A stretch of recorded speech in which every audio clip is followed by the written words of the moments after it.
Today's guest, guys, she's one of the most stylish girl bosses out there. She has styled the biggest Bollywood celebrities. You worked with Sonam, you worked with Kareena. Sometimes does it get awkward like talking money? We never talk money with the actor.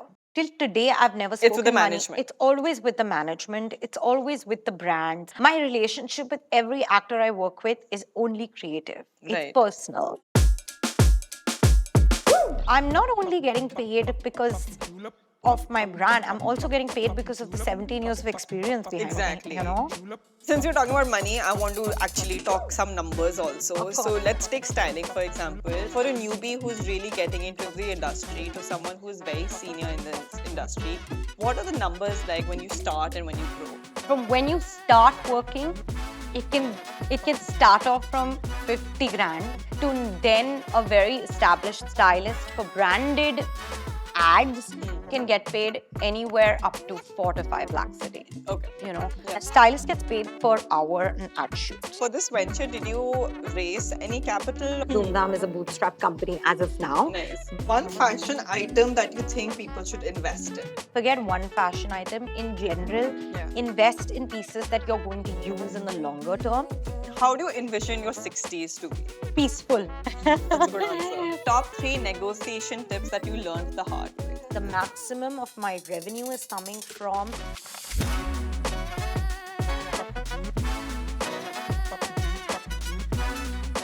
Hi, I'm Sahiba Bali, and this is Girlboss, a show where we decode how successful women have gone from 0 to 1. And today's guest, guys, she's one of the most stylish girl bosses out there. She has styled the biggest Bollywood celebrities. She has been in the industry for 15 years. She's also ventured into weddings and fashion.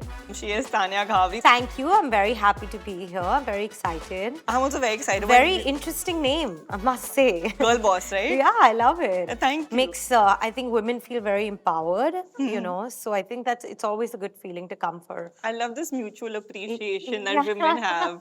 You know, I had to write down a list of people who need to come on this podcast, and you were one of the top because how sweet, I was thank telling my you. manager, listen, she is really good. Everyone wants her. I wanted her to be my stylist as Oh well. my God. I'm not very good with flattery, but thank you so much. That's really kind of No, you. you've had an amazing journey, which actually is going to be my first question. Yeah. How did styling and your brand as a stylist come, and what was the journey like? You know, as a teenager, I was very confused about what I wanted to do and what I wanted to do next in life. I was dabbling with a lot of ideas. Every day I would wake up and be like, today I want to be a doctor, and one day I want to be an architect, one day I want to be something else. Because I think when you're growing up, you're excited about a lot of things, but you're also kind of nervous because you're like, okay, you're going to go into this world of options.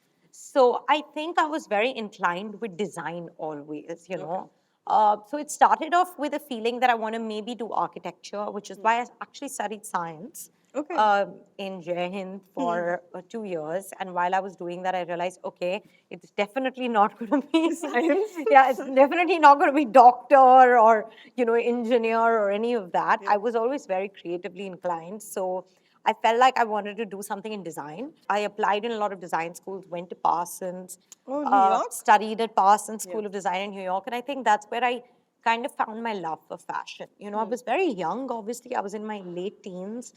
But within fashion, of course, there were lots of designers that were coming, you know, as guest faculty and stuff. And I was like, okay, do I want to be a designer? And I think stylist was something that was cropping up at that point. And of course, internationally, there were lots of stylists. But India had Vogue was coming then. Yeah. And India had Anita Shroff, and we all used to kind of look up to her, Yeah. whether it was in film or in editorial.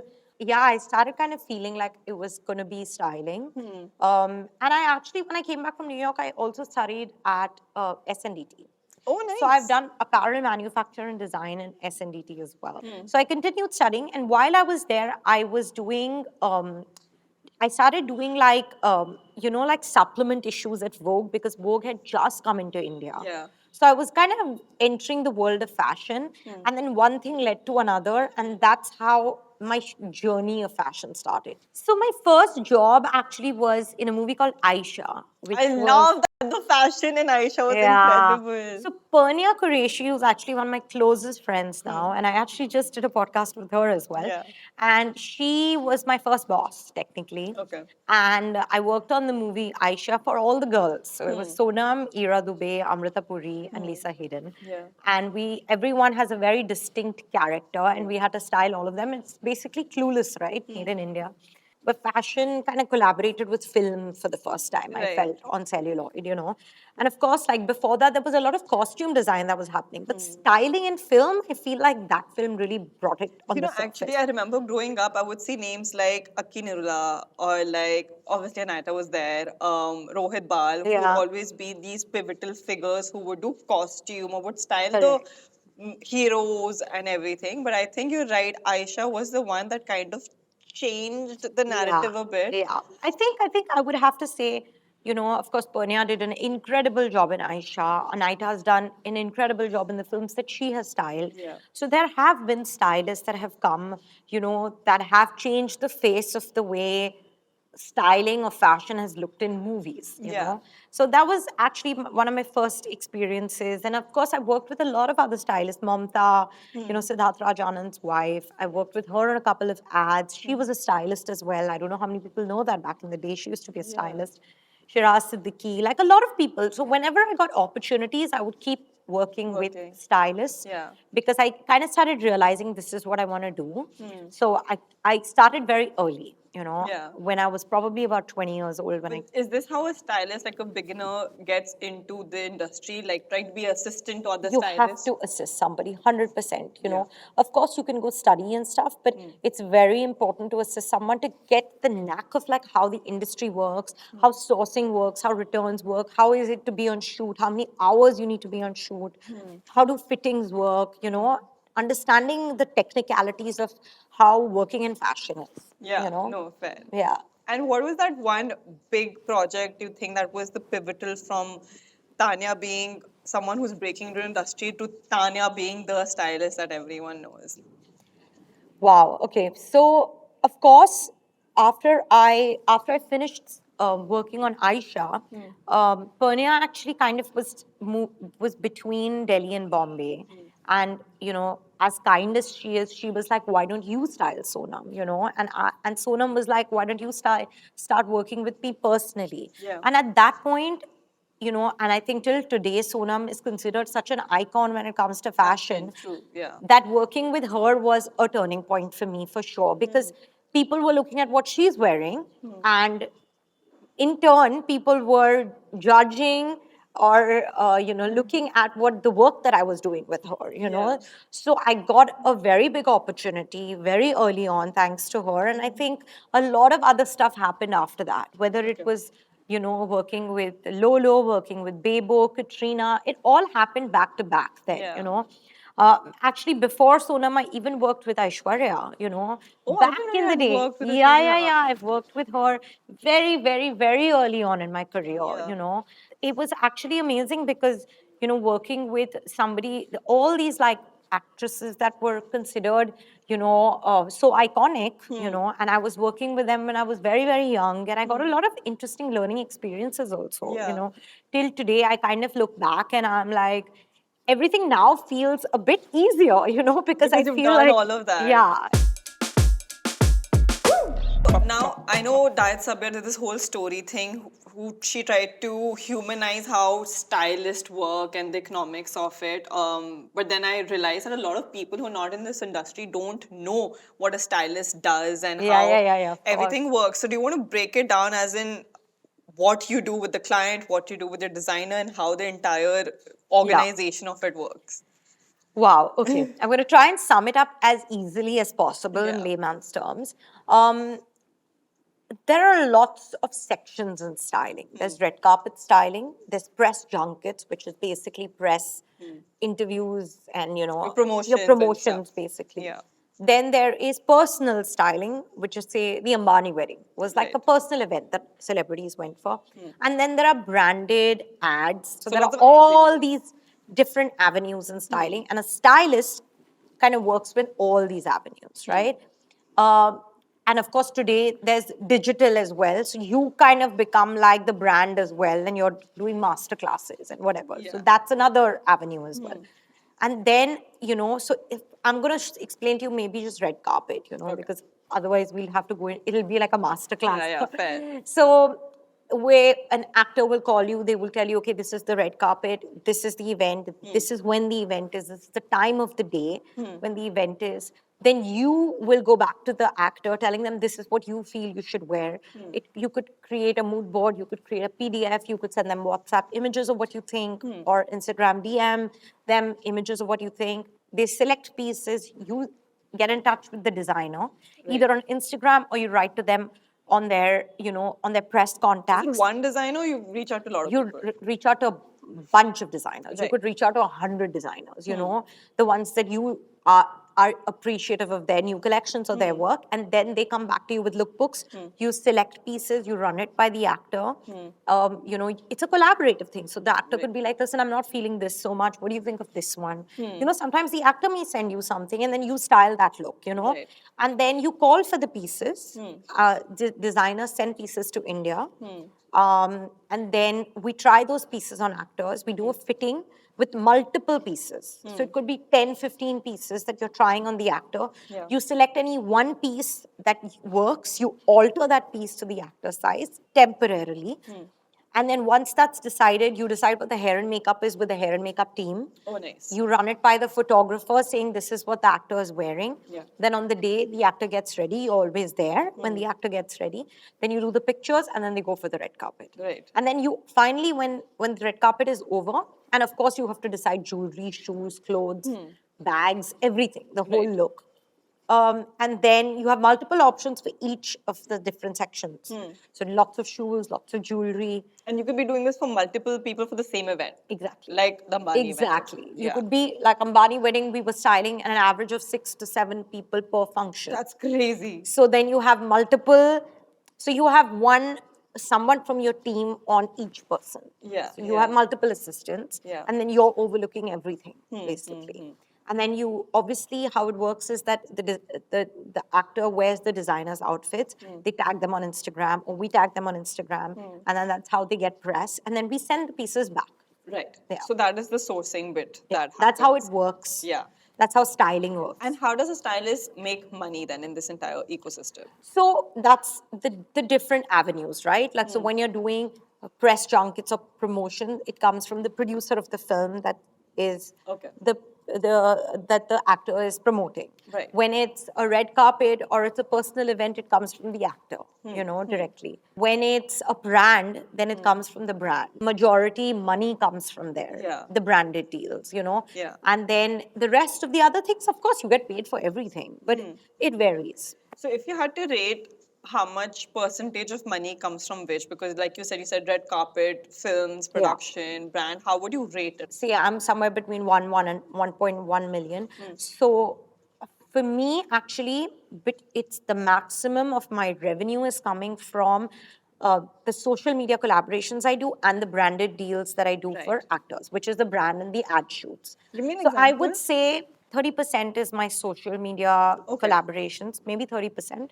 30, maybe about 40% or 50% more is the branded deals, and the rest that's left is all the other stuff. Oh. Yeah. Because of that, do you spend more time concentrating on the branded stuff? I think it's like a trade-off, right? When you're working with actors, when you're doing personal events and red carpets, I love it, right? So even though I may not get paid as much for it, it's something that it's like if you do a good job in that, Yeah. then it's when they call you for the branded deals. Fair, okay. So it's kind of like it's an It goes hand in understanding. hand. Yeah, it goes hand in hand. It's an understanding. And the good thing is that I enjoy it as well. And I think so do a lot of other stylists. They enjoy red carpets and dressing them for Yeah. events. And that's why I think a lot of audiences look at those looks and then save it like I do and then Yeah. probably purchase it. So you're helping the entire ecosystem of System. fashion. That 100%. 100%.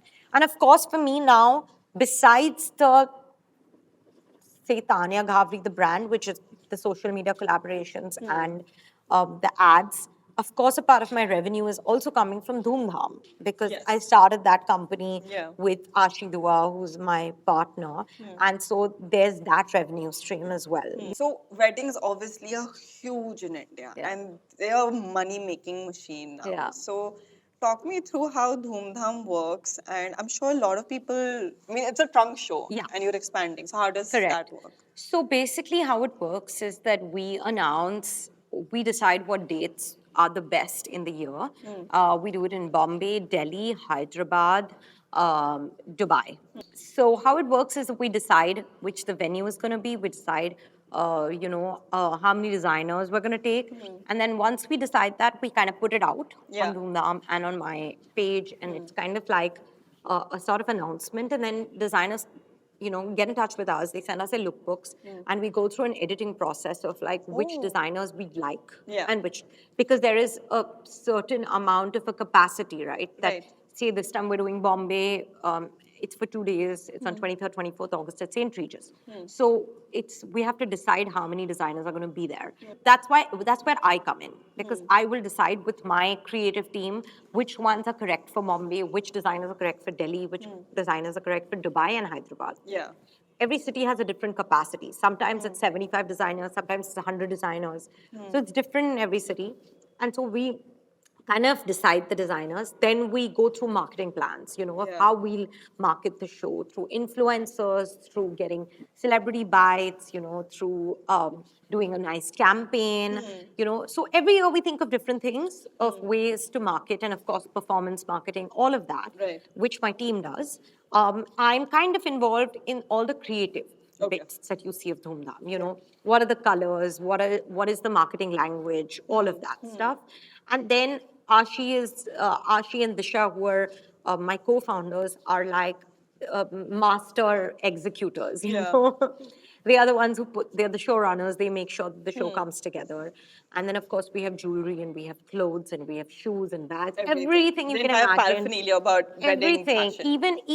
even like stuff, that gifting stuff and decor related nice. stuff. And now we've kind of grown into not just clothes and fashion. It's Yeah. a lot of other things as well. We have candles and we have everything and anything and everything. Right. So it's kind of like I want Dhumdham to be like a day out. Yeah. You want to go with your friends, you want to go with your mom, you want to go with your family, you want to have fun, you want to look around. Yeah. You may not shop, but it just needs to be a fun. joyful day. Yeah, and obviously since wedding, it's sensitive, emotional, so people like And really. also, more than anything else, the most important thing is that I'm actually there all the days. So there are lots of times where I'm kind of walking around in the show, and someone will ask me, okay, what do you think I'm going for this one's wedding. What do you think? Yeah. So I'm kind of available to even give them styling tips, or like if they wear something. So I think that is the part that they find It's credible. Yeah, like you're and there. it's because I'm approachable, because I'm right there. Yeah. Those 2 days, No, with the amazing. team. And Yeah. since you've expanded it through so many cities, which city do you think has more like spending capacity, purchasing power? Like you go here and you're like, yahan pe maximum people are going Actually, to oddly enough, Bombay has been amazing for us. Yeah? And I think it's because it's our home ground, and this is where we started. And I think it's our lucky charm. Yeah. And I think Ashi and me and the show, we're all from Bombay. So we have a good network in Bombay as well. Right. And we have so much. I mean, I've been very lucky. All the celebrities that I've worked with, they've been amazing and they've been so supportive And promoting Yeah, and it. promoting it. And, Right. so I think Bombay is definitely right up there. Yeah. And then, of course, Delhi is amazing because everyone in Delhi loves to shop, Yeah. And weddings in Delhi are a thing. Yeah, Yeah. exactly. So yeah, I think Bombay and Delhi for sure. And we did Dubai last year. That was our first year, Yeah. and this is Dubai second year. So I'm really hoping it all goes well. I hope so. For this venture, did you raise any capital or what this? We haven't raised any capital yet. We've Yeah. been bootstrapped. Dhoomdham is a bootstrap company as of now. Nice. But of course, we have plans of expanding bigger and making it bigger, and lots of ideas of what we want to do. But as of now, we're self-funded. So since we're talking about money, I want to actually talk some numbers also. Of So course. let's take styling, for example. For a newbie who's really getting into the industry to someone who's very senior in this industry, what are the numbers like when you start and when you grow? To give you a much more simplified answer for everyone to understand, from when you start working it can start off from 50 grand Yeah. to then a very established stylist for branded ads can get paid anywhere up to 4 to 5 lakhs a day. Okay. Yeah. But it gradually increases. You know what Right. I mean? Yeah. And also, honestly, depends on the actor that you're working with.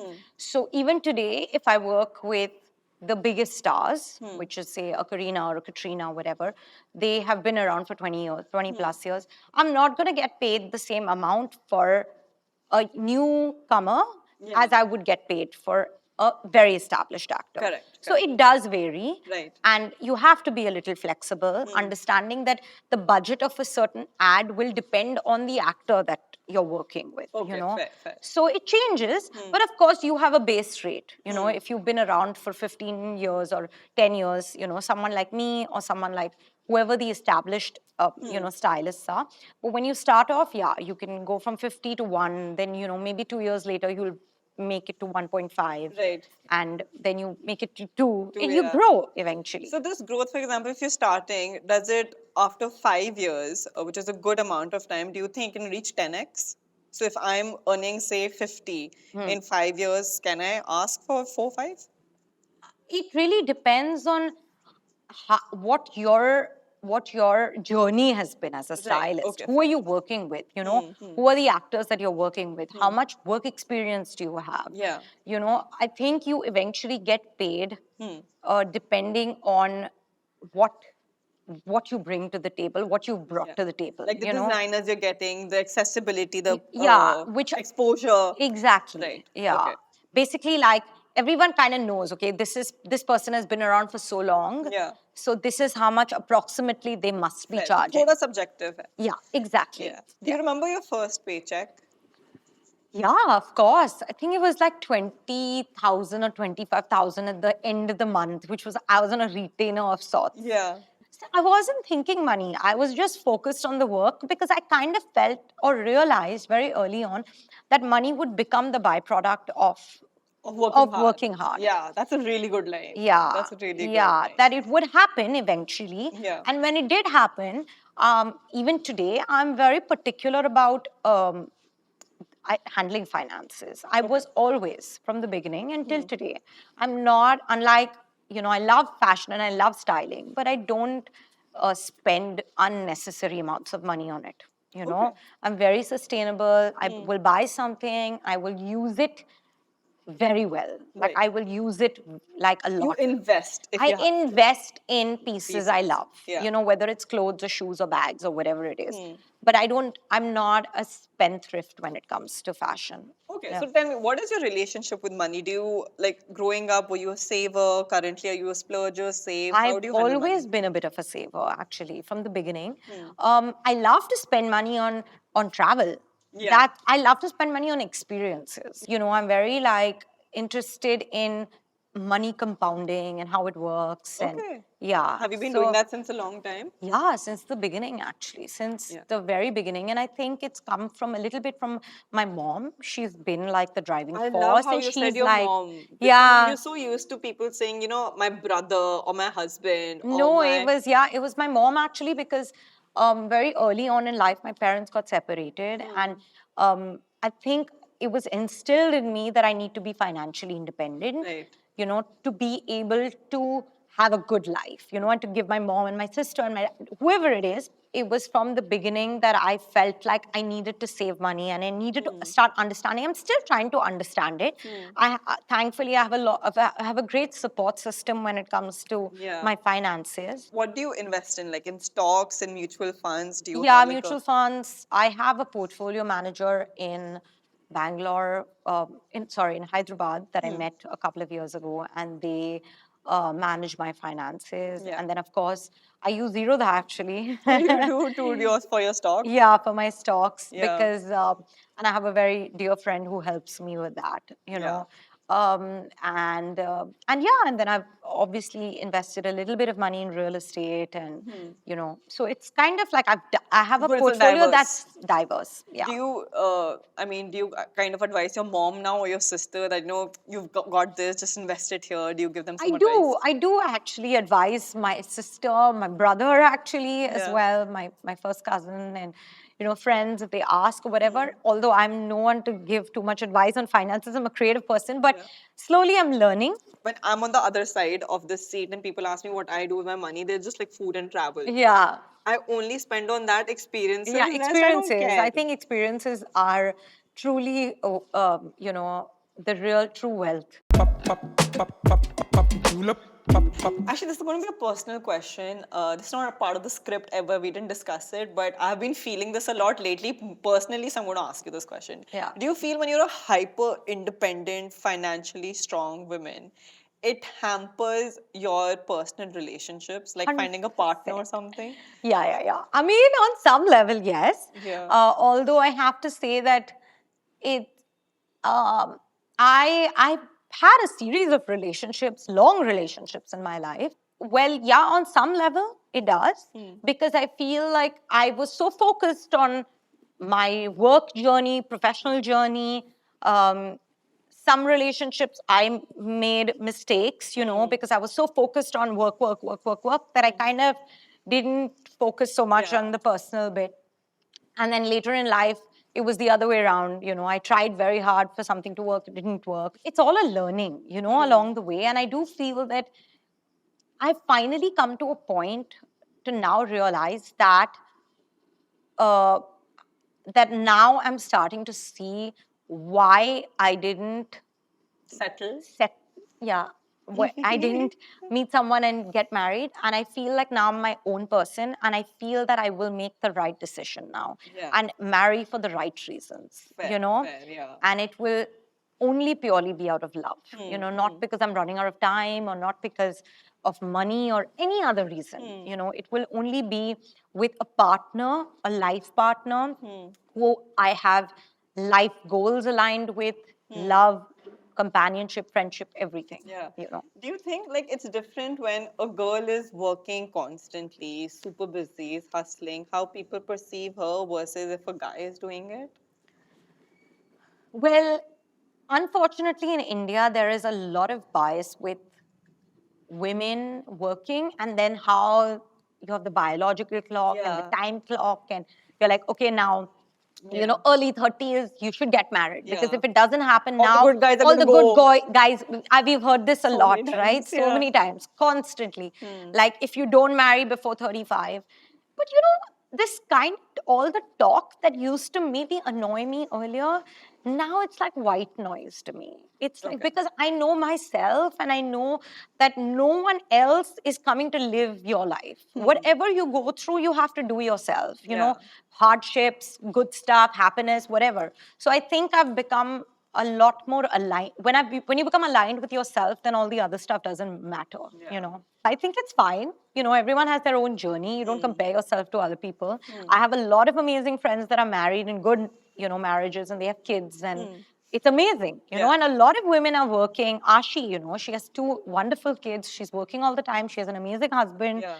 So yeah, everyone has their Yeah, own you can do it journey. all. You can have a family, you Of can course you work. can. I'm sure we all will. I Yeah. think we both will at some point. Do you have a future retirement plan? Like how do you envision your 60s to be?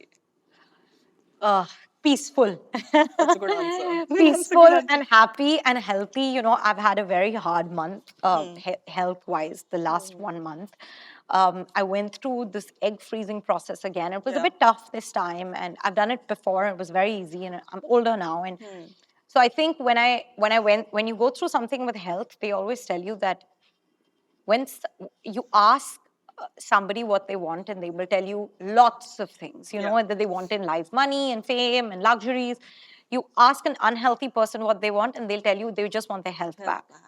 you know Yeah, that's so true. so I think I just want peace of mind, happiness for my family, for myself, Yeah. and hopefully, a partner and kids and all of that. Yeah. But we'll see.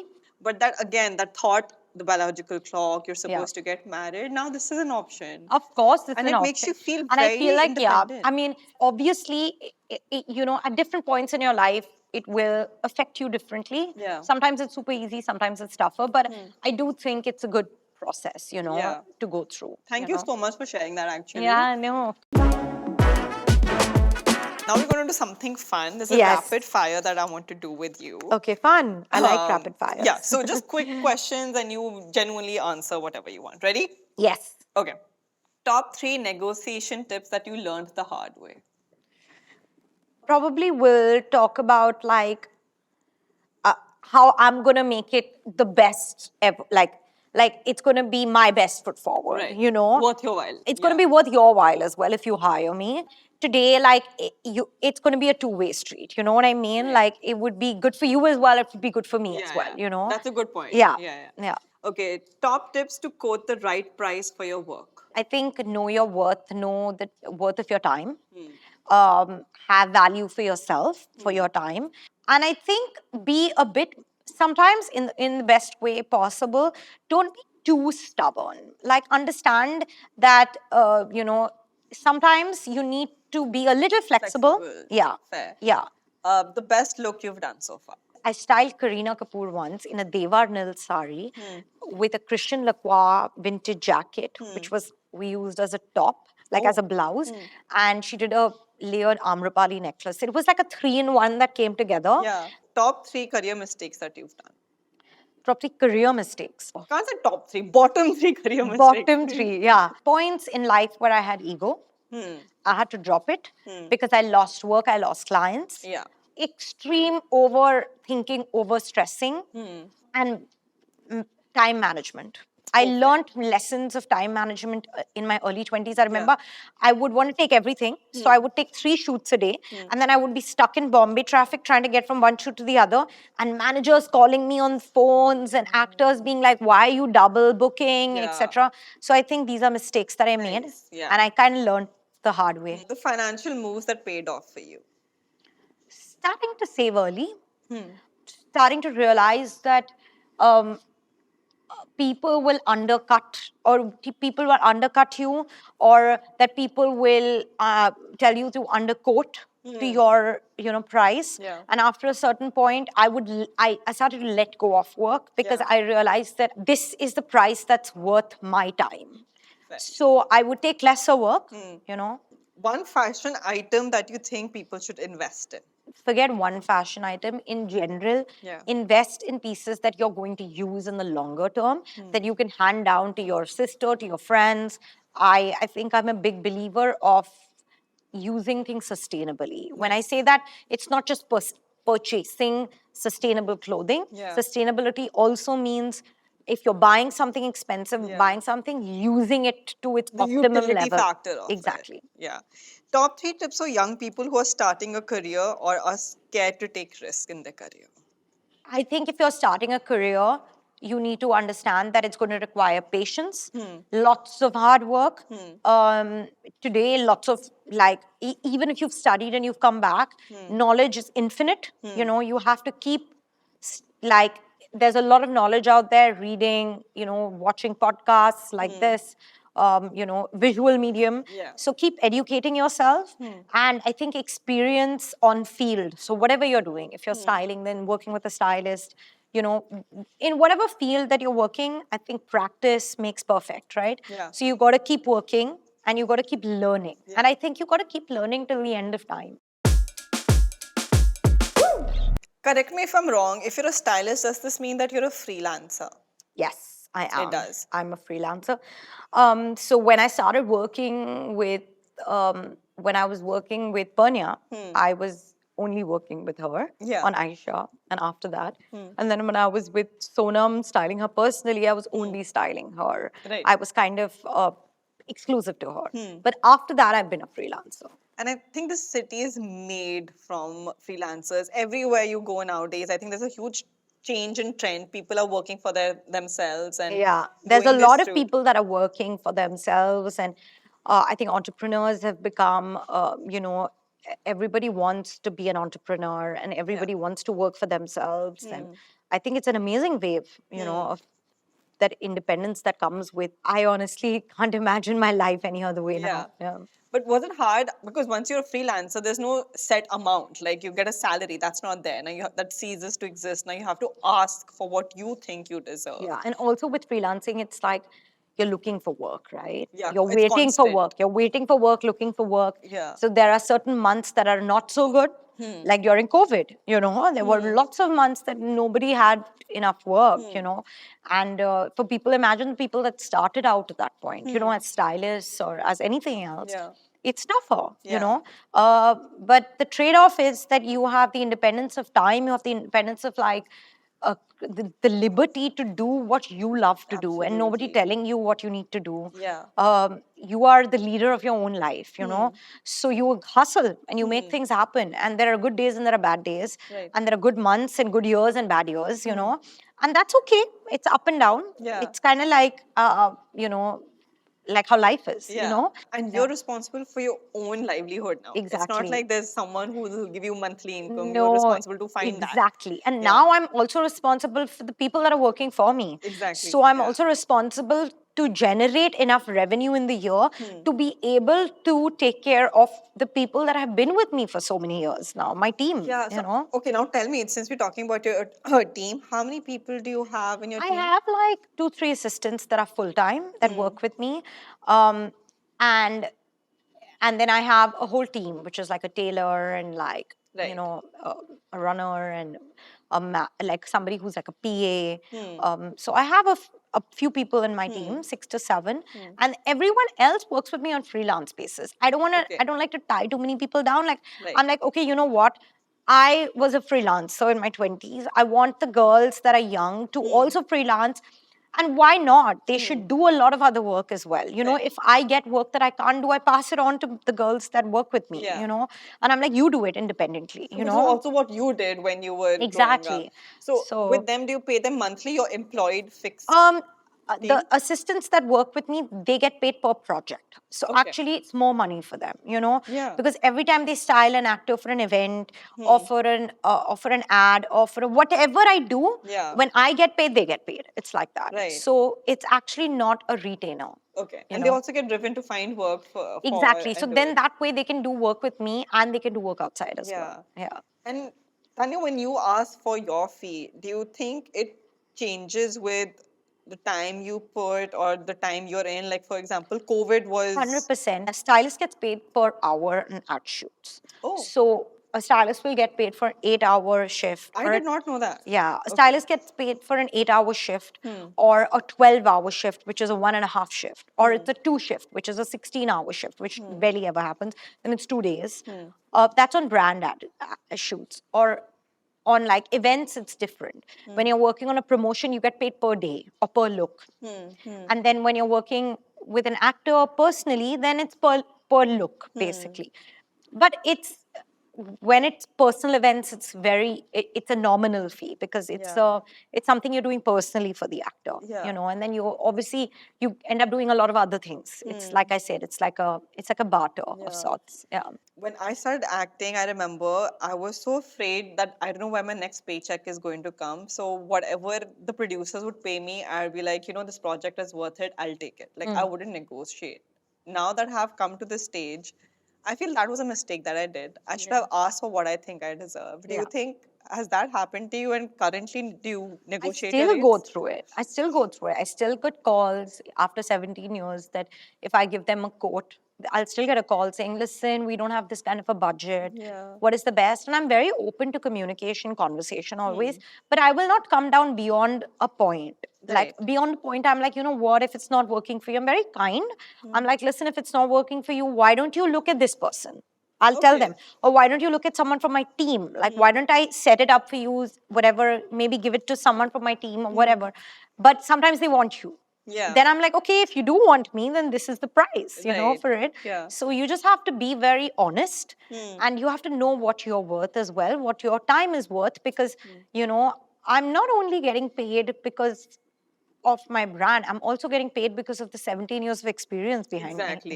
Yeah. And when it comes to like relationships, I'm talking about working with people who you know and are friends with. Say you work with Sonam, you work with Karina, and now you know them personally. sometimes does it get awkward negotiate like talking money? We never talk money with the actor. Till today, I've never It's with the spoken money. management. It's always with the management. It's always with the brands. It's never with the actor. My relationship with every actor I work with is only creative. It's Right. personal, it's a friendship, it's everything else. It's never money because that kind of can hinder the relationship a little bit. And I don't want that to happen. I want the relationship to be about a creative collaboration, Yeah, fair. and the money talk can happen with the other people. Yeah. Yeah.